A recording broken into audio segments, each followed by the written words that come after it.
Jon, welcome to episode 5 of my podcast. Thank you for meeting me today. I'd like you, if you can, please, to introduce yourself. Tell us about you're a Chartered Architectural Technician. How did that come about? What's been your story to date, basically, within the industry? Well, thanks for inviting me here today, Nick. I'm a Chartered Architectural Technologist.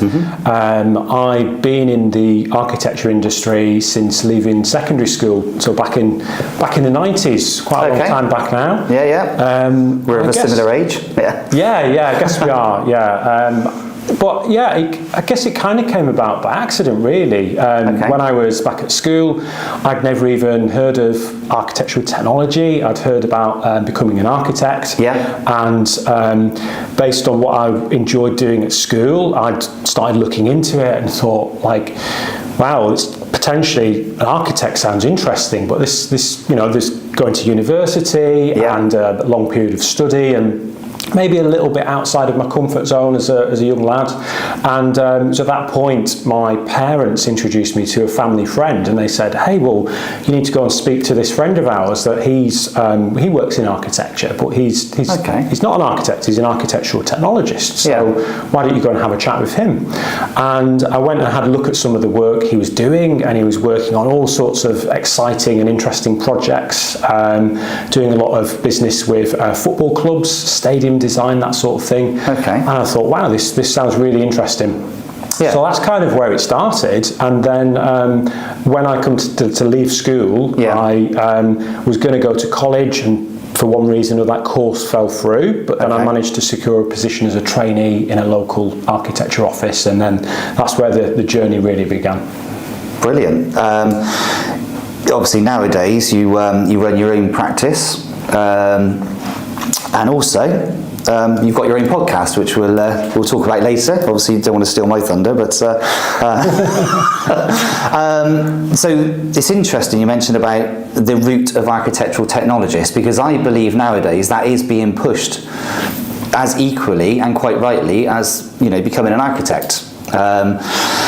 It's a different route into the industry, but I think that one that should be pushed, and hopefully these sort of podcasts and people like you coming on here and talking about it will really help. So it gives the exposure. I hope so, Nick, because I think that is still, can still be a really rewarding career route for people that want to get into architecture.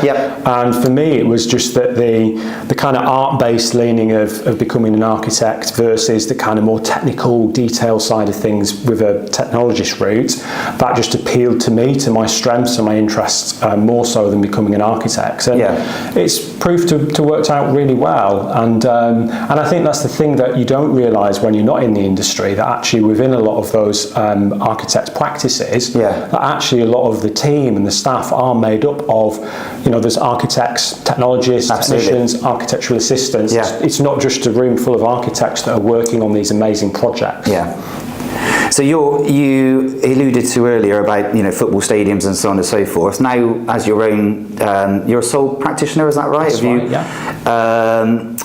Is it mainly residential then, or solely residential? What kind of schemes are you involved in? It is, Nick, when I started out in the earlier part of my career, I worked in a few different local practices, and the workload was very varied. So we'd work on everything from a small house extension, small home renovations, through to multi-housing schemes, and a lot of time spent working on education projects. So new build schools, school refurbishments, even new hospitals, remodelling of hospital buildings, healthcare centres. So I worked in all sorts of different sectors. Which leads you very nicely to starting your own practice with that level of experience. So I think what happened was that over that time, I'd always sort of helped out friends and family if they were like, we're doing a home extension project, Jon, can you help us out? Can you help us with the design?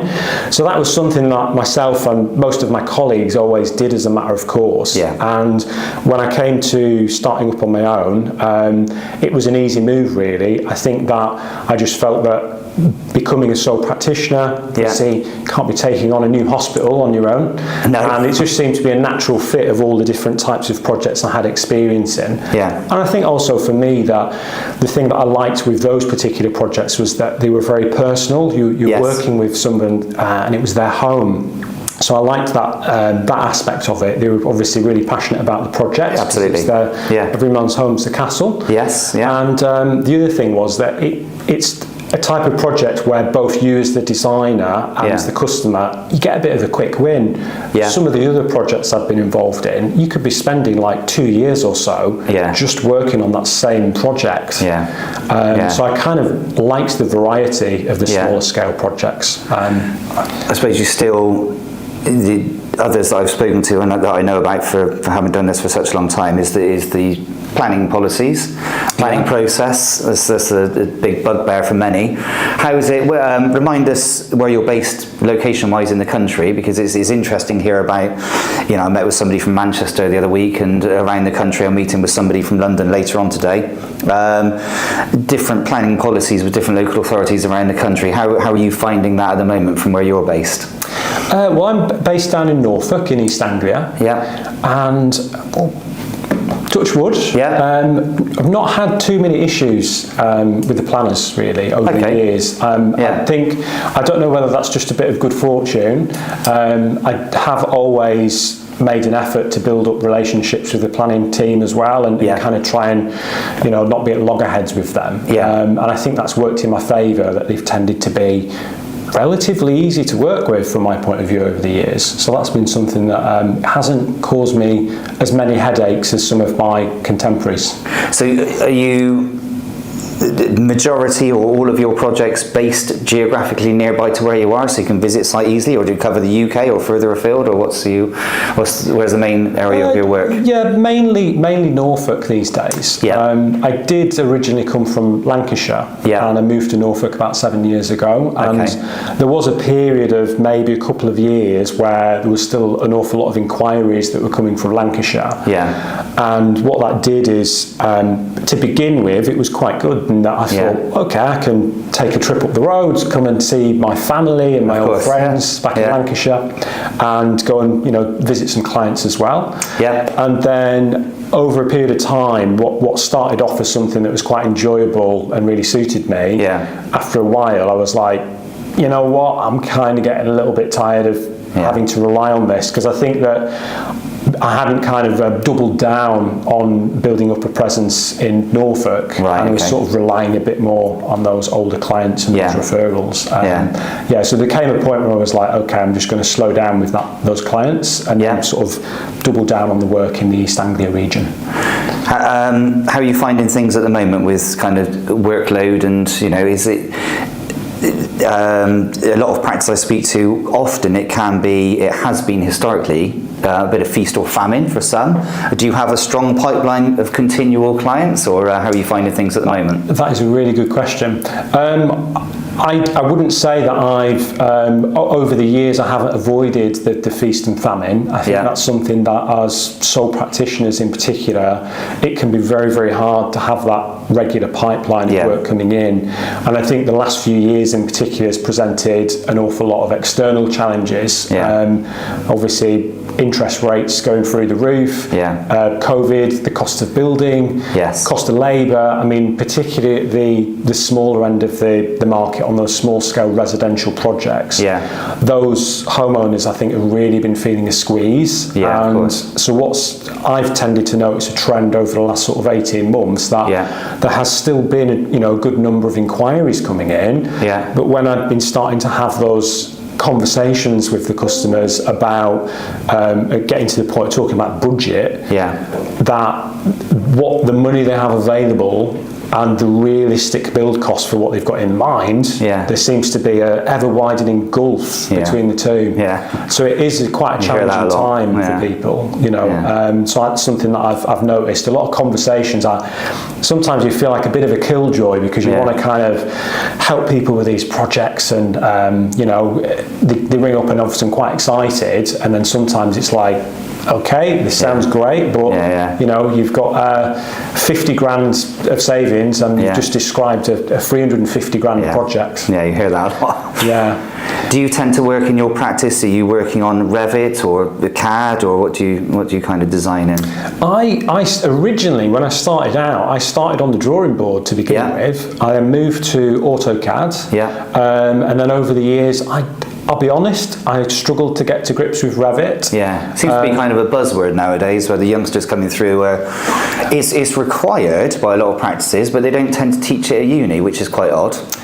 Yeah, it's a bit of a funny one, really, isn't it? Yeah. Which I guess probably opens up a bigger discussion about what they do teach at college and university, and about how practical some of the stuff is. Absolutely, you need to have Revit. You've just come out of uni, but you haven't been taught it. Yeah, so yeah, I mean, I struggled a little bit with it, and I guess because of the type of projects that I was working on, I immediately, once I started using Revit, I just thought, wow, like this would be absolutely perfect for the previous practice I was at, and those bigger buildings, the office blocks, the cookie cutter housing, all of those types of projects. And I thought back to my days of like when there'd be a change on the, the health centre I was working on, and it's like, oh, okay, so there's a door that we need to remove. We're adding a door here, removing it there, and it'd be like, right, so I've now got 20 different drawings that I need to update. And at the time, working in 2D AutoCAD, Revit, that would have been an absolute game changer to have been using BIM software at the time. All of those practices that I worked at, I've now moved on to BIM. But I didn't make that move just because the nature of the projects I was working on, and I just thought, for what I need to produce, I actually use a combination of AutoCAD and SketchUp. And I've actually been moving, if anything, more into using SketchUp, particularly for the planning drawings, with layout. So I think again, practices can get hung up on the software, and I recall all those conversations that I used to have with my colleagues in practice, and we talked for hours about the pros and cons of all these different bits of software, and at the end of the day, most of the customers don't really care what we use. They care about the accuracy, they care about the output, that everything's being done properly, but the actual tool that we use, that's the thing, that the software, it's just a tool like any other. Absolutely. I hear more and more nowadays, some people are introducing drone footage. The family home you're extending or whatever, they might want to see before and after aerial shots.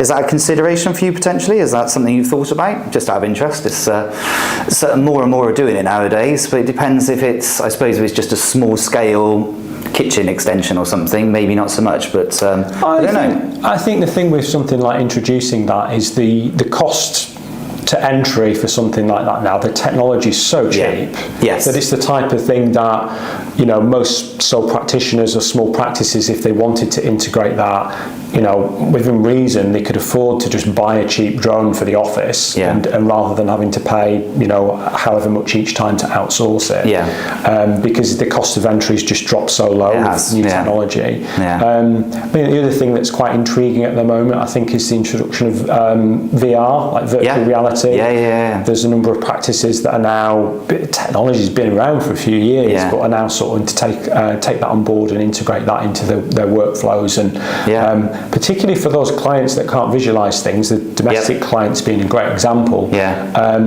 Definitely now would be a good time to jump in with that, because again, like a few £100, get yourself a VR headset, and actually, if you're already modelling in 3D anyway, there's not actually that many more steps to actually just put it into VR. So that's quite an easy thing for practices to do that is going to really help with their marketing, and it's just another nice little thing to be able to offer your clients. Absolutely.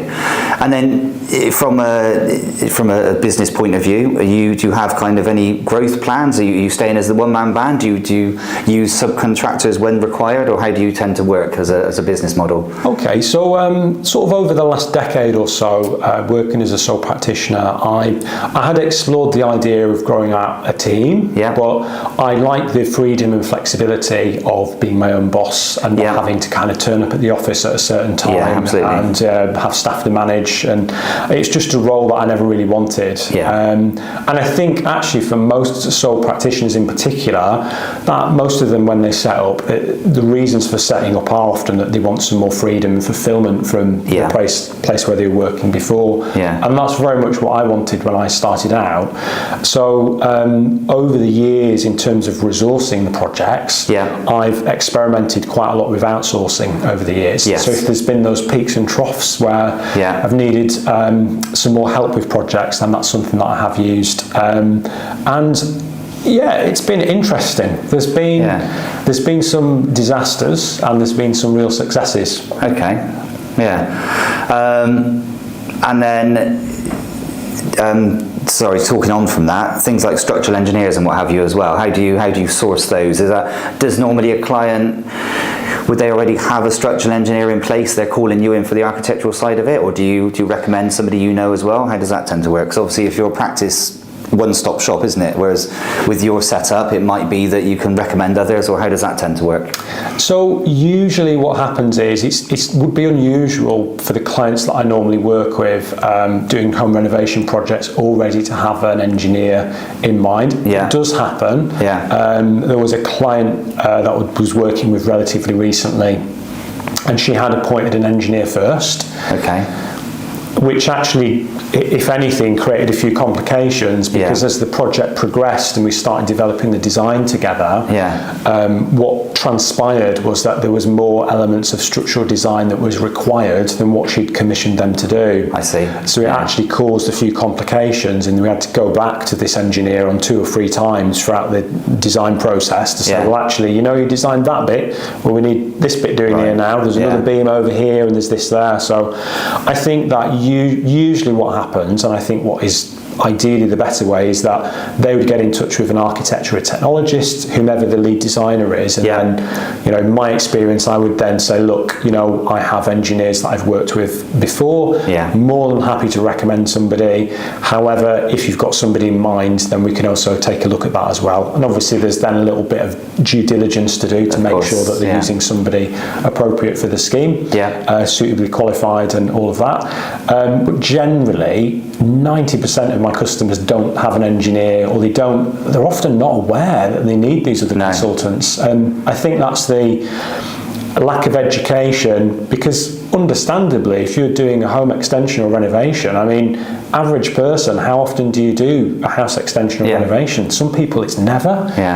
Majority, maybe once or twice, So they're just not familiar with all those different consultants that they might need on a typical architectural project, which is where we come in to be able to help them and connect them to that network of other consultants that we know and like and trust and have worked with on other projects. And of course, probably the whole planning process as well that we mentioned earlier. A lot of people are not, privy to how that works and timescales involved and so on and so forth. Not a clue, usually. Absolutely clueless. So it's down on us. I think that's the thing, is that it's on us to educate the clients. I think that is our responsibility as the designers on their projects, and particularly with those clients that, they're not developers, that perhaps they've never worked with an architect or architectural practice before. It's on us to educate them on how it works and what's going to be required, what the timescales are going to be. Timescales is a big thing, I would imagine, because somebody who wants their fancy new extension doing thinks, right, let's get on with it. Not quite as easy as that. I hear that an awful lot. But, absolutely. And of course, you're obviously here talking with me today.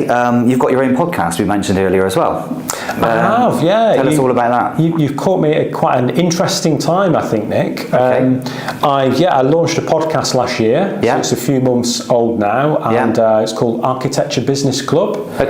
And it was born really out of a frustration of mine for many years, that I'd never felt that there was many resources out there for me personally as a sole practitioner, and also as an architectural technologist. And I found that the few resources that there were, there was, let's take podcasts for example. Most of the podcasts that I'd found were created by architects for architects, and it didn't really speak to me. And I think within the architecture industry, there's I think there's a lot of division. It feels sometimes like you've got, you know, CAAT technologists in one corner, and you've got RIBA in the other. I would agree. And then you've got all these other, you know, other people that are involved, obviously RICS, you know, COB. You've got all these different professional organisations and different professions within architecture, and there's a lot of crossover between those different professions, and often we can be working on similar projects. But there seems to be, often people treat each other very much as competitors, and there's just this lack of coordination between the different organisations, and I'm just a huge believer in just sharing what you know and helping out other people, and I have a lot of respect for everybody that's working in the industry. So what I didn't want to do was start a podcast that was like, oh, well, there's a few architect ones, so I'm going to start the technologist one. I just thought, no, I want this to be something that's inclusive, that's for everybody working within architecture. So it's a place where people can come along, they can listen for half an hour, and they can get a bite-sized bit of information. We do interviews and some solo episodes, and ultimately it's about helping the professionals in the industry that are running their own business to help with the side of things that we don't get taught about. And for me, I just think, wow, if I'd had some education on running a business and marketing and sales and all those other soft skills that, like, when you start out and start your practice, you know how to do your job, but chances are you don't really know how to run a business. And I think had I had some education on that when I was at college, or perhaps with the guys that are studying at university, if there was some education on that side of things as well, even just some basics, you know, mastering your numbers, managing your finances, it would have really helped me over the years, and there would have been a lot of mistakes that I wouldn't have made. So I just thought the podcast's just a great way. And this is brilliant as well, Nick. I just think anything that we can do to kind of, you know, help out and just raise a bit of, start some conversations and just, you know, help kind of raise the profile of people within the industry. You know? Well, like you say, you've been going for so many months now. It's clearly taken off and going very well. So all credit to you. And it's, you know, I see you on LinkedIn and YouTube and your different means of sharing your content. And like you say, it's all about raising awareness of the industry as a whole. Hopefully this meeting today can help elevate that as well. And, you know, thank you for coming in and talking with me. Well, really grateful for the invitation, Nick. It's been a pleasure. Thanks, John.